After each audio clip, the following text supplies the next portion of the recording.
Football বিশ্বের সবচেয়ে বড় বিতর্ক, সবচেয়ে চিরন্তন দ্বৈরথ ব্রাজিল বনাম আর্জেন্টিনা। আচ্ছা, আপনি যদি বিশ্বের সেরা ডিফেন্ডারও হন, তাও এই দুই দলের আক্রমণ ভাগের সামনে দাঁড়াতে আপনার বুক অবশ্যই কাঁপবে। কিন্তু যদি প্রশ্ন করা হয় এই মুহূর্তে বিশ্বকাপের মঞ্চে কোন দলের আক্রমণ ভাগ সবচেয়ে বেশি শক্তিশালী, যোগ্যবনিতুর ল্যাটিন ছন্দে এগিয়ে থাকা সেলেসাউরা নাকি আলবাসিলিস্তুদের চিরচেনা ধারালো ও নিখুঁত আক্রমণ? আজকের ভিডিওতে আমরা কোনো আবেগ নয়, একদম পরিসংখ্যান আর মাঠের পারফরমেন্স দিয়ে খুঁজে বের করব কার আক্রমণ ভাগ বেশি ভয়ঙ্কর।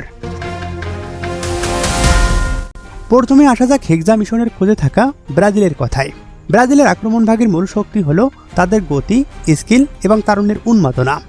লেফট উইঙ্গে রিয়াল মাদ্রিদের হয়ে বিশ্ব কাঁপানো ভিনিসিয়াস জুনিয়র, যিনি যে কোনো ডিফেন্সকে একাই চুরমার করে দিতে প্রস্তুত। আর রাইট উইঙ্গে রাফিনিয়ার মতো খেলোয়াড়রা যখন কাট ইন করে ভেতরে ঢোকেন, তখন প্রতিপক্ষের ডি বক্সের ভেতরে ভূমিকম্পন শুরু হয়ে যায়।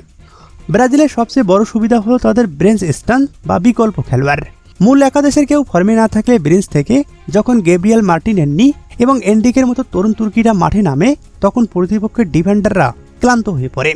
এবার নজর ঘোরানো যাক বিশ্ব চ্যাম্পিয়ন আর্জেন্টিনার দিকে। আর্জেন্টিনার আক্রমণ ভাগের মূল অস্ত্র কিন্তু গতি নয়, বরং তাদের গেম রিডিং, ক্রাফটম্যানশিপ এবং ক্লিনিক্যাল ফিনিশিং। আর এই পুরো আক্রমণের মাস্টার মাইন্ডের নাম লিওনেল মেসি। মেসি হয়তো আগের মতো দৌড়ান না, কিন্তু একটা পাস, একটা থ্রো বল পুরো ডিফেন্সকে বোকা বানানোর জন্য যথেষ্ট। আর সেই পাসগুলোকে গোলে রূপান্তর করার জন্য আর্জেন্টিনার দলে আছেন লাউতারো মার্টিনেজ এবং দ্য স্পাইডার খ্যাত জুলিয়ান আলভারেজ। আলভারেজের অক্লান্ত প্রেসিং এবং লাউতারো মার্টিনেজের নিখুঁত বক্স পজিশনিং যে কোনো দলের ডিফেন্স লাইনের জন্য এক দুঃস্বপ্ন। আর্জেন্টিনা খুব বেশি তাড়াহুড়া করেন না, তারা সুযোগ তৈরি করে এবং বিষাক্ত সবলের মতো নিখুঁত ফিনিশিং দেয়। তাহলে দুই দলের মূল পার্থক্যটা কোথায়? ব্রাজিল 1-to-1 ড্রিবলিং এবং কাউন্টার অ্যাটাকে সেরা, উইং দিয়ে তাদের গতি আটকানো প্রায় অসম্ভব।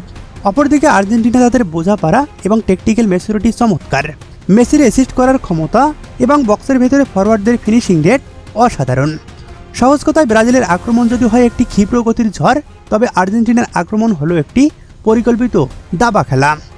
কাগজে কলমে এবং বৈচিত্র্যের দিক থেকে ব্রাজিলের আক্রমণ ভাগের অপশন বেশি থাকলেও বড় ম্যাচে ঠান্ডা মাথায় গোল বের করে আনার ক্ষেত্রে আর্জেন্টিনা কিন্তু কারো থেকে পিছিয়ে নেই। দিন শেষে ফুটবল মাঠের লড়াইটা আবেগের নয়, কৌশলের।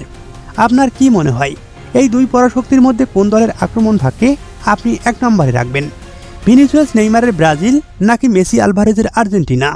ঝটপট আপনার মন্তব্য জানিয়ে দিন কমেন্ট বক্সে।